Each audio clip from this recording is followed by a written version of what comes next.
الحمد لله رب العالمين، وصلى الله على سيدنا محمد وعلى آله الطيبين الطاهرين وأصحابه الغر المحجلين. السلام عليكم جميعا. أزول في اللون سبقاس ذا مقاز ثروانت مرثنغ إمازيغن سلكاناري غرسيوا إمازيغن دي مرثنغ دي تزاير سي قافة غرونزول سي قمالو غروسامر أسبقاس نون ذا مقاز وغني لي محلق ما يخص ذي الخير ذي لهنا عن الهوية والإسلام وأفق الأمة. سيدي الكريم، في البداية أشكركم على هذه الاستضافة وأتمنى أن نكون مفيدين خفيفين عليكم جميعا. فكرة الجدل تقتضي أن هناك تأزما ما في مكان ما، لأن جدل العلاقة بين هذه الأمور الثلاث، بين الإسلام كمعطى إلهي جاء للإنسانية جمعاء، هذا المدخل التأسيسي الذي لا بد أن نلاحظه بإزاء علاقة الإنسان بالدين، وهذا يدفعنا إلى مستوى آخر في التساؤل: هل الإنسان بالدين فقط؟ جميل. إذا قلنا هل الإنسان بالدين فقط، معناه أن الإنسان لا يتصف بما يمنحه الوجود الإنساني إلا إذا جاءه دين معين، وهذا في التاريخ لم يحصل ولن يحصل. صح. بمعنى أن الدين كإضافة وجودية، كوضع، كترتيب إلهي كما يعرف علماؤنا الدين، جاء ليكمل أشياء أخرى سابقة عليه.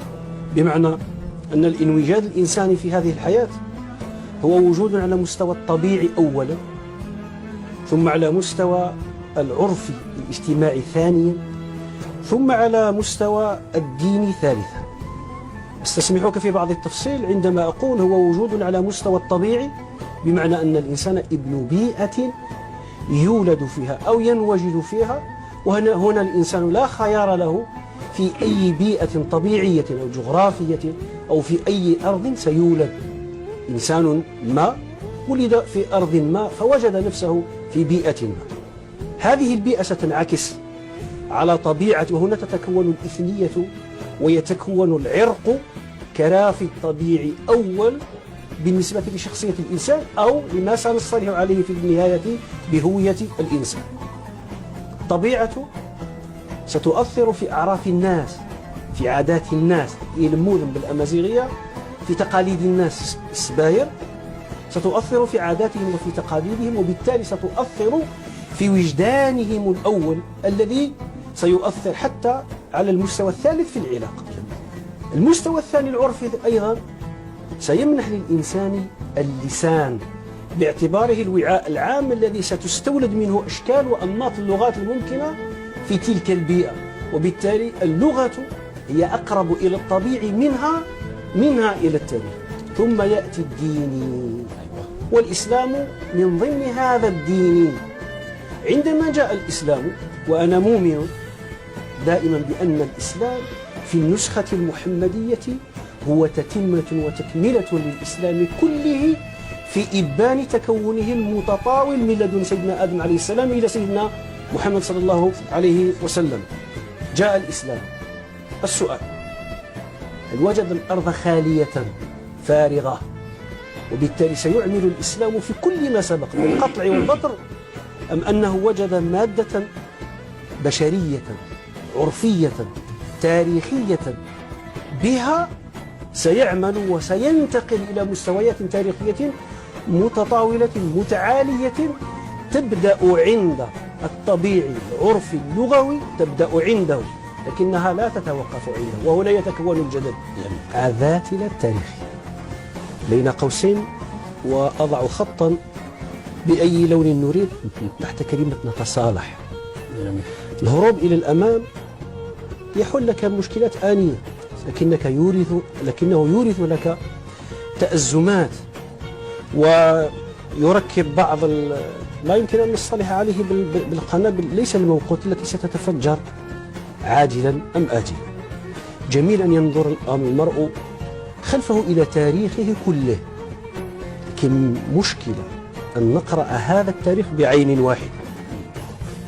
تاريخ الأمازيغ ما قبل الإسلام شيء، والتاريخ الجزائري ما بعد الإسلام شيء. عندما أقول شيء ليس معناه التعارض الجذري الذي يجعلنا أمام كيانات متناقضة أو متضادة إلى درجة أنها ستحرم هذه الرقعة الجغرافية التاريخية الثقافية من تكوين شيء ما أو كيان ما سيتسمى في ضمير التاريخ في ضمير المستقبل بالجزائر.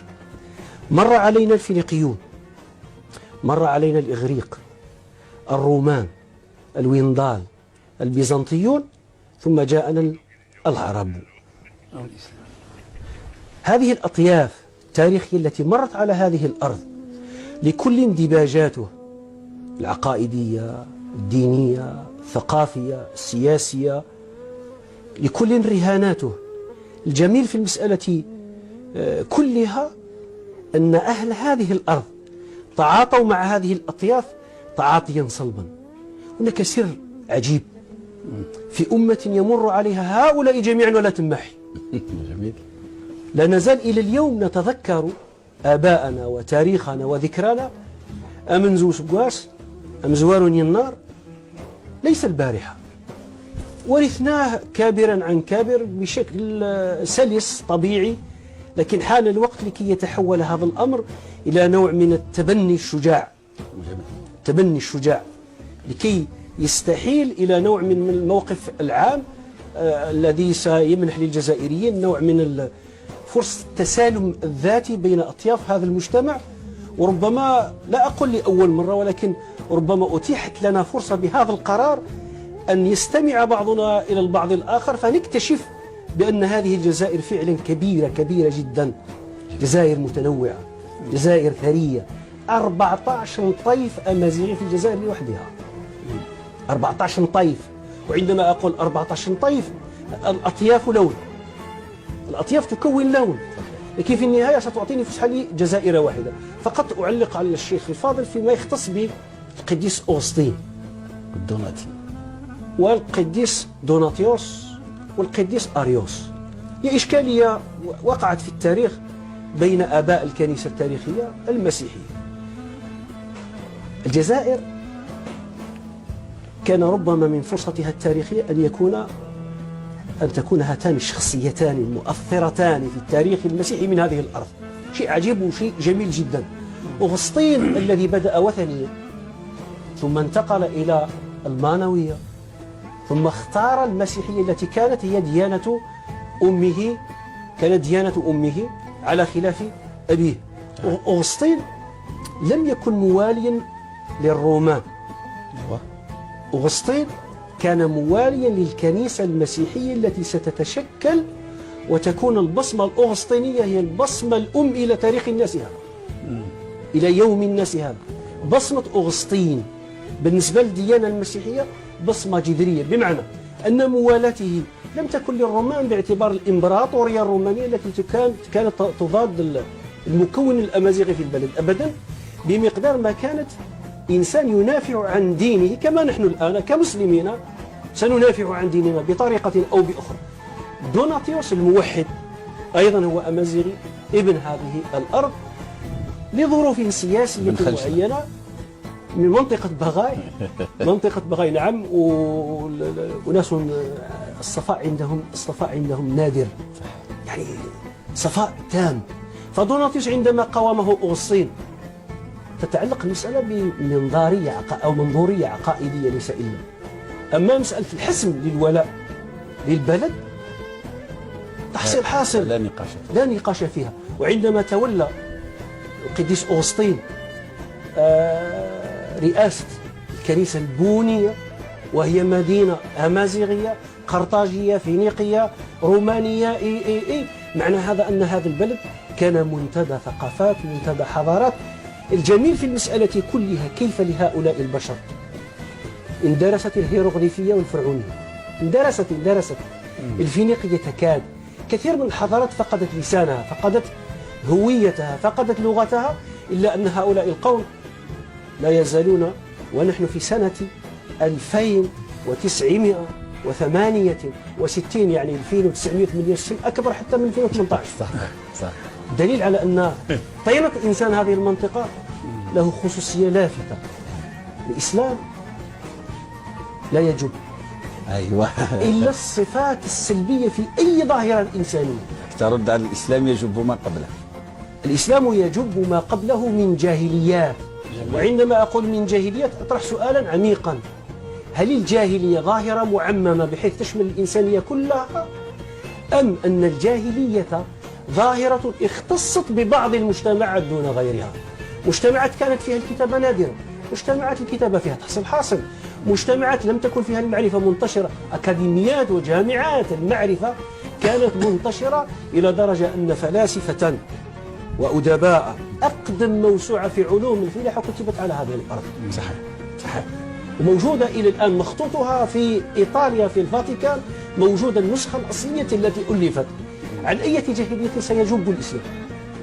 الإسلام وجد أرضا بكرا غنية ثرية ما كان فيه نوع من الإعوجاج، إنما بعثت لأتمم. فجاء الإسلام إلى هذه الأرض ليتمم لا لينقض. مثلي ومثل الأنبياء من قبل كمثل رجل بنى بنيانا فأحسنه وأجمله إلا موضع لبنة، فجعل الناس يقولون: هل لا وضعت هذه اللبنة؟ فأنا اللبنة وأنا خاتم النبيين. فالنبي صلى الله عليه وآله وسلم لبنة انضافت إلى بيت الإنسانية جميعا. بهذا المزاج يمكن أن نخاطب الإنسانية التي تصر على أن تقيس الأشياء إلى مسألة الإسلام الذي سيأتي فيما بعد بأشياء وقعت في زمن مضى. أنا لا أتوقع أن هناك من أبائنا وأجدادنا غير نغنشي نقوراس غير ويمكنون نقوم زاب غير ويمكنون ندير مورث غير توارق تكسر، أن هناك من يعتقد أن هذه الشعائريات الشعائرية لا يعني في الجزائر هذه المسألة صدقني أخي الفاضل، في الجزائر هذه المسألة لن ندفع إليها نهائيا. مسألة أنه موضع في إطار ثنائية أمازيغي عربي لن نذهب إليها مهما أريد ومهما دفعنا إليها دفعا لن نقع فيها، لأن أصلا المسألة لا تتم بهذه الطريقة. جميل. أن أبعث أو أن أبتعث الثقافة الأمازيغية معناه أنني سأضيق على الثقافة العربية. أبدا نهائيا. وبالتالي آباؤنا في كل ربوع الجزائر وخاصة في المناطق الأمازيغية التي لا تزال تحافظ وتمارس هذا الطقس إلى يوم الناس هذا، يتعاطون مع أواني البيت، والنساء ينظفن والرجال يحضرون أنفسهم والأطفال يلعبون، يستحضرون في أذهانهم الإله أنظار وتقديم القربات للإله أنظار، أو استعمال بعض الطقوس المربوطة ببعض العباديات الوثنية فيما قبل الإسلام. هذا فليطمئن المطمئنون. نحن نحضر الطعام ونأكل الطعام في كل من حرم زينة الله. أحسنت. نعم. ولا نستحضر في أذهاننا أن نناجز عيد الأضحى ولا عيد الفطر. لا يرد في أذهاننا نهائيا أننا بهذه الاحتفاليات نكاية فيك أيها الإسلام ونكاية في عيد الأضحى وفي عيد الفطر سنفتعل عيدا منافسا وعيدا مقابلا لنواجه الإسلام. هذا وفي نفس الوقت ولا نفعل ذلك طلبا للأجر، لأنه عندما أفعل شيئا ما وأنا أعتقد سنيته أو وجوبه أو عبادته، هنا يأتي الانحراف، هنا تأتي البدعة. هذا هو الإشكال. يدخل في النطاق العرفي وليس في النطاق جزاك الله خير. تدخل في نطاق المعاملات أو العادات التي الأصل فيها الإباحة إلى أن يرد الدليل بالمنع. أما العبادة الإشكال لهم كائنا من كان أن يعترض عنا لو قلنا بأن هذا واجب وهذه سنة ومن فعل كذا فله من الأجر كذا ومن فعل ها هنا. نعم، لأن من أحدث في أمرنا هذا ما ليس منه فهو رد. وإنما تبقى في إطار العادات ما تعارف عليه الناس. الذي يريد أن يمنع يأتي بالدليل. جميل. الذي يريد أن يمنع يأتي بالدليل. أصله في العادات الإباحة إلى أن يرد الدليل بالمنع، وفي العبادات الوقف، وفي العبادات الوقف. جميل. للأسف الشديد هو هذا التكلف الذي أشار إليه الأستاذ. احنا في الصباح فقط يعني البعض من ينادي بحرمة هذا الأمر وتبديعه ورمي من يقوم به بالوثنية وبالشرك، يعني في يناير يعني يقول لك هو اسم إله وينايريت هذا وهو رب الأرباب، وأنت لما تحتفل بيناير أنت تقدس هذا الأمر. إنما هو في ذهني من لست أدري، يعني قصور في فكري، يعني لا أتصور أبدا أنه فيه من يقوم بهذه الاحتفالات من هذا المنطلق. تفسير الأمازيغي لمسمى ينار. يون يون عند بعض إخواننا الأمازيغ هو الأول أو واحد. يور هو الشهر. يور بمعنى أمنزو أسبواس الشهر الأول من السنة، لا إله ولا عقائد ولا